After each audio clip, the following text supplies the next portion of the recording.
आइए पता लगाएं कि मीट्रिक प्रणाली यानी कि मीट्रिक सिस्टम में किसी वस्तु का भार मापने के लिए आमतौर पर किन इकाइयों का उपयोग किया जाता है।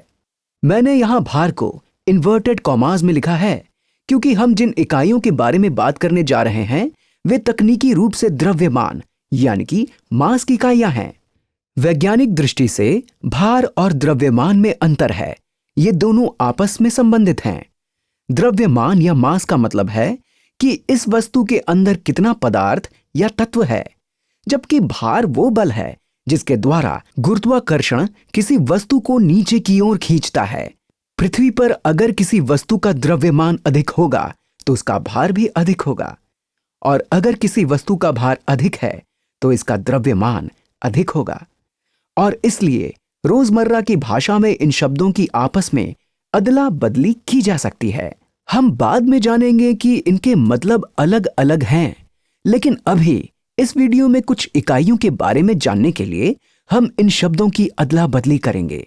मैं इनका उपयोग उस तरह से करूंगा जिस तरह से हम रोजमर्रा की भाषा में उपयोग करते हैं, और इनका उपयोग तकनीकी दृष्टि से नहीं करूंगा। मीट्रिक प्रणाली में हल्की वस्तुओं का भार जानने के लिए अक्सर ग्राम का उपयोग किया जाता है, और इस तरह की वस्तुओं का एक उदाहरण पेपर क्लिप है। औसत आकार यानी कि एवरेज साइज की पेपर क्लिप का भार लगभग 1 ग्राम होता है। एक च्युइंगम के टुकड़े का भार लगभग 1 ग्राम होता है। एक 10 रुपए के नोट का भार लगभग 1 ग्राम होता है। तो वास्तव में यह कोई बहुत अधिक वजन नहीं है। अगर आपको इससे भारी वस्तुओं का वजन मापना हो तो तब आपको इससे 1000 गुना ज्यादा बड़ी इकाई किलोग्राम की आवश्यकता होगी।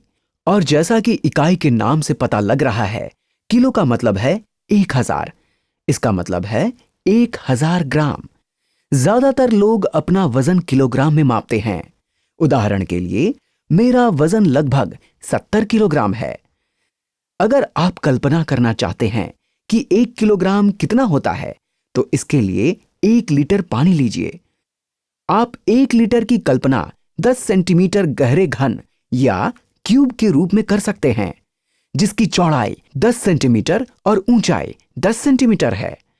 और अगर आप इसे पानी से भरें तो इसका वजन 1 किलोग्राम होगा। चलिए हम दूसरी तरह से सोचते हैं। मान लीजिए आप बाजार से 2 लीटर पानी खरीदते हैं, तो 2 लीटर पानी का वजन ठीक 2 किलोग्राम होगा। हम यहां सिर्फ पानी के भार की बात कर रहे हैं, बोतल की नहीं। लेकिन अगर आपको केवल इतना जानना हो कि बोतल में पानी का वजन कितना है तो इसका भार 2 किलोग्राम है।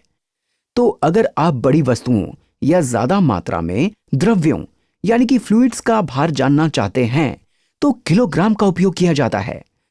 अगर आपको एकदम सटीक भार जानने की आवश्यकता है, जैसे कि दवाई लेते समय आपको सही मात्रा में दवाई लेने की आवश्यकता होती है, तब भार जानने के लिए मिलीग्राम इकाई का उपयोग किया जाता है।